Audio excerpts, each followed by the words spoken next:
भारत के एक बड़े शहर में एक पुराना और खंडहर मकान था जिसे लोग खौफनाक मकान कहते थे। यह मकान शहर के एक शांत इलाके में स्थित था और वर्षों से वीरान पड़ा था। मकान के बारे में कई डरावनी कहानियां प्रचलित थीं। कहा जाता था कि उस मकान में अजीबोगरीब आवाजें आती हैं और रात के समय वहां जाने वाला कोई भी व्यक्ति वापस नहीं लौटता। शहर में रहने वाले राहुल और सुमित दोनों 20 साल के कॉलेज छात्र थे। दोनों को डरावनी कहानियों में बहुत दिलचस्पी थी और वे अक्सर नई नई जगहों पर जाकर रहस्यों की खोज करते थे। एक दिन उन्हें खौफनाक मकान के बारे में पता चला। उनकी जिज्ञासा बढ़ी और उन्होंने तय किया कि वे इस मकान का रहस्य जानने की कोशिश करेंगे। एक रात राहुल और सुमित ने अपने बैग में टॉर्च, कैमरा और कुछ खाने पीने की चीजें रखी और मकान की ओर चल पड़े। मकान के पास पहुंचते ही उन्होंने देखा कि मकान की हालत बहुत खराब हो चुकी थी। दीवारों पर दरारें थीं और दरवाजे टूटे हुए थे। मकान के चारों ओर एक अजीब सी खामोशी फैली हुई थी। राहुल ने कहा, सुमित, हमें बहुत सावधान रहना होगा। हमें यहां जो भी सुराग मिले उसे ध्यान से देखना होगा। सुमित ने सहमति जताई और दोनों ने मकान के अंदर की ओर कदम बढ़ाए। अंदर जाते ही उन्हें अजीब सी ठंडक महसूस हुई और हवा में एक अजीब सी गंध फैली हुई थी। मकान के अंदर का वातावरण बहुत डरावना था, लेकिन उनकी उत्सुकता हर डर से बड़ी थी।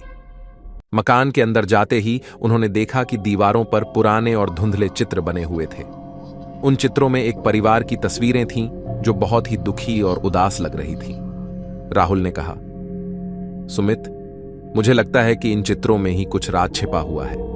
हमें इन्हें ध्यान से देखना होगा। सुमित ने चित्रों को ध्यान से देखा और कहा, हां, यहां कुछ लिखा हुआ भी है, लेकिन यह बहुत धुंधला है।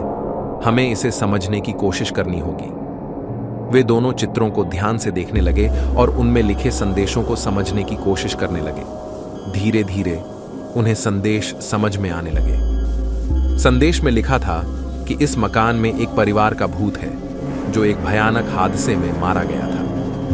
जब तक उन्हें न्याय नहीं मिलेगा वे शांति से नहीं रह सकेंगे। राहुल और सुमित ने सोचा कि उन्हें इस भूतिया परिवार की मदद करनी चाहिए। वे दोनों मकान के हर कोने की तलाशी लेने लगे। सबसे पहले वे मकान के मुख्य हॉल में गए। वहां उन्हें एक पुराना और टूटा हुआ संदूक मिला।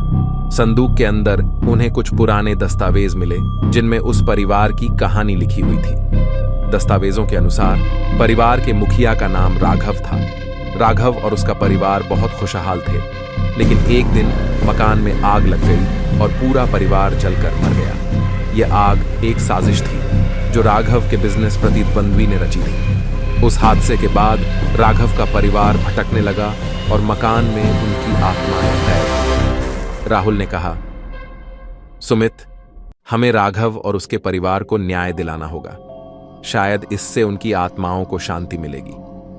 सुमित ने सहमति जताई और दोनों ने उस बिजनेस प्रतिद्वंद्वी का पता लगाने की कोशिश की। कुछ ही दिनों में उन्होंने उस व्यक्ति का पता लगा लिया। उसका नाम विजय था और वह अब भी उसी शहर में रहता था। राहुल और सुमित ने विजय से मिलने की योजना बनाई। एक दिन वे विजय के घर गए और उससे पूरी कहानी बताई। विजय ने पहले तो उन्हें गंभीरता से नहीं लिया, लेकिन जब उन्होंने उसे पुराने दस्तावेज और सबूत दिखाए तो वह घबरा गया और सच्चाई उगल दी। उसने स्वीकार किया कि उसने ही राघव के मकान में आग लगवाई थी ताकि वह बिजनेस में उससे आगे निकल सके। राहुल ने कहा, विजय, तुम्हें अपनी गलती का पश्चाताप करना होगा। हमें राघव के परिवार को न्याय दिलाना होगा। विजय ने अपनी गलती मानी और राघव के परिवार की आत्माओं से माफी मांगने के लिए उनके मकान जाने के लिए तैयार हो गया। राहुल, सुमित और विजय तीनों मिलकर खौफनाक मकान गए। मकान के अंदर जाते ही विजय ने राघव के परिवार की आत्माओं से माफी मांगी और अपनी गलती स्वीकार की। अचानक मकान में एक अजीब सी रोशनी फैल गई और राघव के परिवार की आत्माएं दिखाई देने लगी। उन्होंने विजय को माफ कर दिया और शांति की ओर बढ़ गए। मकान का डरावना माहौल धीरे धीरे शांतिपूर्ण होने लगा। राहुल और सुमित ने महसूस किया कि उन्होंने एक बहुत बड़ा काम किया है। उन्होंने सीखा कि सच्चाई, ईमानदारी और साहस से किसी भी कठिनाई का सामना किया जा सकता है। उन्होंने यह भी समझा कि हमें हमेशा दूसरों की मदद के लिए तत्पर रहना चाहिए, चाहे वह इंसान हो या आत्मा। इस तरह राहुल और सुमित ने अपने साहस और दोस्ती की ताकत से न केवल मकान के रहस्य को सुलझाया, बल्कि राघव के परिवार को भी न्याय दिलाया। उनके इस साहसिक कार्य ने शहर के लोगों को सिखाया कि कैसे हमें किसी भी परिस्थिति में घबराना नहीं चाहिए, बल्कि बुद्धि और साहस से काम लेना चाहिए। इस घटना के बाद शहर के लोग भी मकान के बारे में डरना बंद कर दिए और समझ गए कि डर केवल मन का भ्रम होता है।